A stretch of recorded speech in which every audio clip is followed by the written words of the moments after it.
आसिम मुनीर, तेरे को राज करना है, वर्दी उतार, इलेक्शन लड़, लश्कर खड़े करो, मरवाओ अपने बच्चे। मैं नहीं लड़ूंगा हिंदुस्तान से, तुम लड़ोगे, तुम मरोगे। क्या आपने वेस्टर्न मीडिया में देखा एक भी अल्फाज पीओके के बारे में? पाकिस्तान की फौज की फितरत है कि जहां ऐसा पब्लिक बगावत होती है वो राशन पानी लेके चढ़ जाती है, पैलेट गन नहीं फायर करती।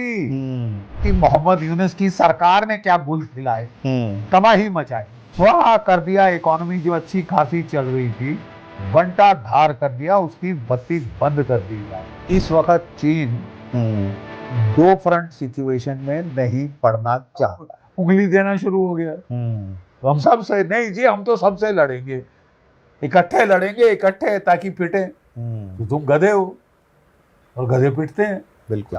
नमस्कार, मेरा नाम है जितेंद्र चौहान और आप देख रहे हैं स्टेट मिरर हिंदी।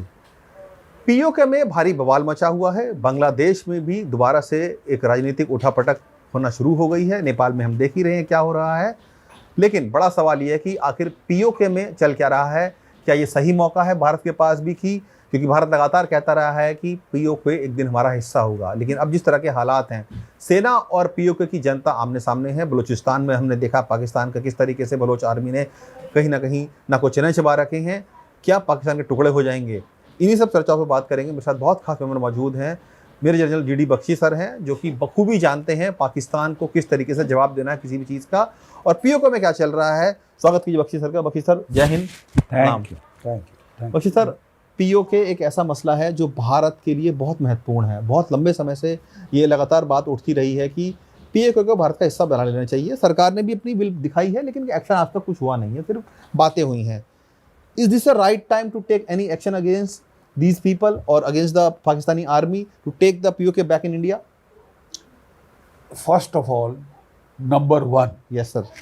पीओके कानूनन भारत का हिस्सा है। महाराजा हरि सिंह ने 1947 में इंस्ट्रूमेंट ऑफ एक्सेशन साइन किया था, जिसके तहत तमाम जम्मू एंड कश्मीर की रियासत लीगली भारत को हैंड ओवर कर दी गई थी जी। ये पाकिस्तान ने अपने लश्कर भेजे, नॉर्थ वेस्ट फ्रंटियर प्रोविंस से खूंखार ट्राइब्स को रिक्रूट करके लाए, ट्रकों दिए 5000 कि जितना माल लूट सकते हो लूटो, जितनी औरतें उठा के ले जाना चाहते हो ले जाओ। बड़ी सुंदर औरतें हैं यहाँ जम्मू कश्मीर की, ठीक है। और इस दर्जे पे बुलाया। ये थी freedom struggle. I haven't heard of a freedom struggle जिसमें कि औरतों का रेप किया जाए और माल शाल लूट के ले जाया जाए। आप लश्कर भेजें वहां पे वो लूटपाट करने के लिए। और गिलगिट बाल्टिस्तान में तो अंग्रेजों ने मेजर जो था वहां पे स्काउट्स का, गिलगिट स्काउट्स का मेजर ब्राउन, उसने रिवोल्ट किया। महाराजा के रिप्रेजेंटेटिव ब्रिगेडियर घनसार सिंह को अरेस्ट किया और उठा के पाकिस्तान में मिला दिया।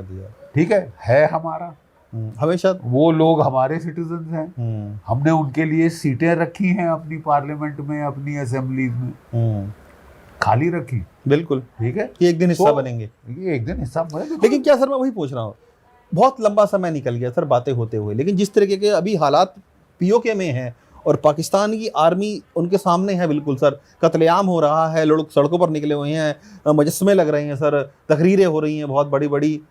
मैं वही सर, क्या ये सही समय है, भारत को कोई एक्शन लेना चाहिए?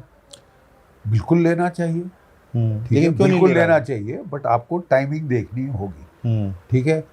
क्या आपने ये जो कॉकरोच जनता पार्टी का बवाल सारी वेस्टर्न मीडिया में खड़ा है, क्या आपने वेस्टर्न मीडिया में देखा एक भी अल्फाज पीओके के बारे में?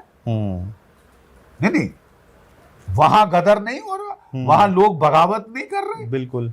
और वो बगावत कर रहे हैं कि वो बोलते हैं हंगर लीड्स टू एंगर। रोटी कपड़ा मकान नहीं मिल रहा साहब, बिजली पानी नहीं मिल रही साहब, तो करे क्या?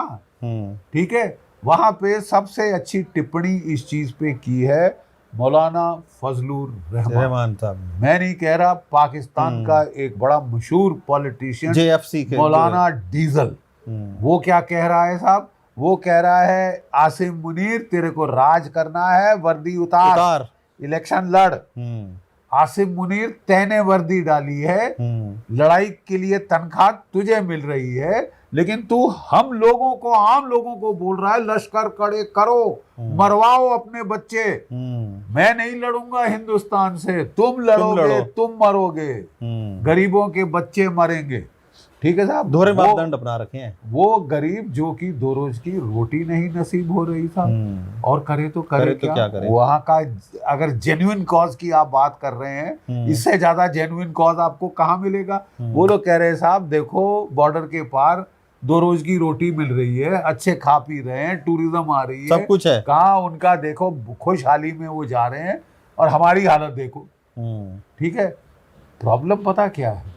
और इंटरवेंशन अगर आप सोच भी रहे हैं तो एक तबका भारत में ये है, वो कहता है ये अपने आप खुद चल कर आएंगे, कि ये कलर रेवोल्यूशन जैसी हो जाएगी, ये खुद चलकर बोलेंगे भारत में आना।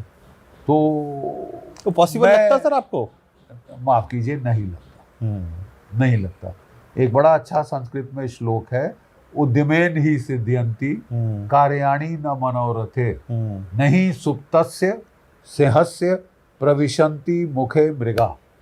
भाई काम करना पड़ता है, केवल बातों से बात नहीं चलती है, बातों से, विशेष से कि ये हो जाए वैसा हो जाए, काम नहीं होता। एक सोते हुए शेर के मुंह में हिरण आके सर नहीं डालता, शिकार करना पड़ता है। बिल्कुल। तो ये मैं चीज़ कह रहा हूँ कि ये चाणक्य नीति के मुताबिक अगर विद्रोह हुआ है तो उससे बैलेंस टूटता है, और टाइम देखकर हमको there is a duty to protect, जो कि यूनाइटेड नेशंस बोलती है, protect population, protect people. Pakistan की फौज की फितरत है तो डिस्ट्रॉय कर रही है सर वहाँ पे। नहीं, पाकिस्तान की फौज की फितरत है कि जहां ऐसा पब्लिक बगावत होती है वो राशन पानी लेके चढ़ जाती है, पैलेट गन नहीं फायर करती, मार डालती है, कत्लो गारत, जेनोसाइड करती है।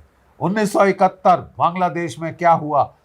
Operation tikka Khan, operation search light किसने लॉन्च किया? Lieutenant general tikka Khan.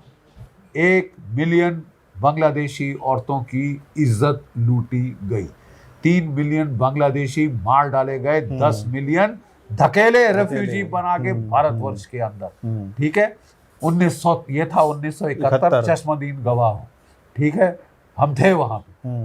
दूसरा आपको मैं बता रहा हूं कि 1973 में बलूचिस्तान में विद्रोह हुआ, वही सज्जन जनरल टिक्का खान जो कि आर्मी चीफ बन चुका था, उसको अनलीश किया, उसकी फौज को, वही कत्लो गारत, वही जेनोसाइड। पाकिस्तान की फौज की फितरत है कि वो अपने लोगों पर, निहत्थे आवाम पर कुत्तों, पागल कुत्तों की तरह टूट पड़ती, और जब वो टूट पड़ती है वो बेइंतहा कत्लो गारत करती है। वो टाइम आएगा जबकि हमको इन्वोक करना पड़ेगा यूनाइटेड नेशंस का principle, duty to protect. Sir लेकिन जिस तरीके के अभी हालात हैं, सब जानते हैं, बड़े नाजुक हालात बने हुए हैं पीओके में, जो पाकिस्तान भी सर 2-3 फ्रंट पे घिरा हुआ है, चाहे बलूचिस्तान की बात कर ली जाए या खैबर पख्तूनख्वा की बात कर ली जाए, इधर पीओके में पूरी तरह से उलझा हुआ है। क्या आपको लगता नहीं कि भारत के लिए सही मौका है कि कुछ एक्शन लिया जाए और पीओके को इस नाजुक स्थिति में अपने अंदर ले ली जाए, या फिर भारत उसी पे कायम रहेगा, इंतजार करो देखो क्या होता है? लग तो हो रहा है कि देखो क्या होता पॉलिसी है, बट देखिए अगर आपने तैयारी की होती तो आप आज इन पोजीशन में होते कि पाकिस्तान का बैंड बाजा बारात निकाल देते। ठीक है, आपकी एयरफोर्स होनी चाहिए 42 स्क्वाड्रन, आज के दिन है 28 स्क्वाड्रन। पाकिस्तान की कितनी है? 25 स्क्वाड्रन। यानी पहली बार आज़ादी के बाद आपने हिंदुस्तान और पाकिस्तान की एयरफोर्स को बराबरी पे थोड़ा सा एज है। 28 और 25 में क्या फर्क है? 3 स्क्वाड्रन का। और जिस तरह से जा रहा है मामला, आपके रिटायर होने वाले हैं जैगुआर 5 स्क्वाड्रन रिटायर, मतलब कब तक उड़ा हो? राफेल तो आ रहे हैं ना फिर शायद आपने बड़ा सही बोला, शायद अभी तक मुझे दिखे तो नहीं। हमारी फौज में एंट्री तो नहीं हुई अभी तक, तो नेगोशिएशन चले जा रही है साहब कितने सालों से। खैर वो अलग मसला है सर, वो चलता रहेगा, वो अलग मसला है। मैं कह रहा हूँ if you had prepared yourself then you would have been in a position to go in right away. But आपने सोचा कि हमारे पास 10 साल हैं, 15 साल हैं, पहले दूसरी पार्लियामेंट बनाओ, पहले भारत मंडपम बनाओ, ज्यादा जरूरी है, फौज बाद में हो जाएगी। तो फिर अब आप are you in a position to do something good? वही पूछ रहा था, क्या राजनीतिक इच्छा शक्ति भारतीय सरकार में अभी है कि वो इस तरह का एक्शन कर सकती है? क्योंकि बोलते तो जरूर है सर, इच्छा शक्ति तो है, कैपेबिलिटी आप करोगे और चीन अड़ जाए, फिर are you ready for two front war? नहीं, are you ready for two front war? और मतलब लेकिन काउंटर पॉइंट ये है, दूसरा तरीका आर्ग्यू करने का ये है कि भाई जब ऑपरेशन सिंदूर हुआ, ये सारी कमियों के बावजूद हमने ठोक दिया, बिल्कुल ठीक है। लेकिन इस बार आपको अंदर जाना है, ये सिर्फ ड्रोन्स और जहाजों की लॉजिस्टिकली पूरा जाना देखना पड़ेगा, आपको बूट्स ऑन द ग्राउंड अंदर करने पड़ेंगे साहब। तो मेरा सीधा सवाल है, are you ready? I don't know, the government know. सरकार से पूछिए क्या आप तैयार हैं फिजिकल अगर अंदर जाना पड़े तो। पॉइंट ऑफ व्यू से लॉजिस्टिक्स और टेक्निकल चुनौतियां भी बहुत सारी आएंगी अगर जाते हैं अंदर तो। फुल फ्लेज वॉर होगी लाइक 71। और क्या उसमें इतना आसान रहेगा नहीं अब सर, है जब यूक्रेन जैसा ये आपके लिए मौका है या था कि भाई आप फॉर हमेशा के लिए खत्म कर देते, ये जड़ से उखाड़ देते, ये बला, ये मर्ज की दवा निकाल देते पूरी, ठीक है ना। क्योंकि इसने भी नाक में दम कर रखा है, चैन से ना जिएंगे ना जीने देंगे, और इसको तो तबाही करना अनिवार्य है। मेरा सरकार से सीधा सवाल है, are you ready? How much time will you take to be ready for putting boots on ground? हवाई हमलों से, पीओके में हवाई हमलों से जहां मर्जी, बलूचिस्तान में क्यों नहीं, वहां के लोगों ने आजादी डिक्लेयर कर दी। You can recognize them. You have the legal right to recognize them. Yes. Take it to the UN, take it to this thing, and then follow it up on the ground. मतलब कुल मिला कह सकते हैं कि चुनौतीपूर्ण हालात है सर पाकिस्तान में, लेकिन क्या होगा भविष्य की करते हैं अभी पता नहीं है कुछ। अभी it is all a toss up. क्या होगा? बहुत कुछ हो सकता है सर। वहीं अगर बांग्लादेश में अगर आए, आज की देश में चीन आपसे थॉ चाहता है। थॉ क्या सर, थोड़ा समझाइए, मैं समझना चाह रहा हूँ। थॉ का मतलब वो चाहता है कि लड़ाई बंद रहे, मतलब स्टेबिलिटी रहे, शांति रहे। अगर उसके इंटरेस्ट में हमारे इंटरेस्ट भी है, खासकर अगर हमको अमेरिका उंगली देना शुरू हो गया तो हम सबसे नहीं जी, हम तो सबसे लड़ेंगे, इकट्ठे लड़ेंगे, इकट्ठे ताकि पिटे। तो तुम गधे हो और गधे पिटते हैं। बिल्कुल।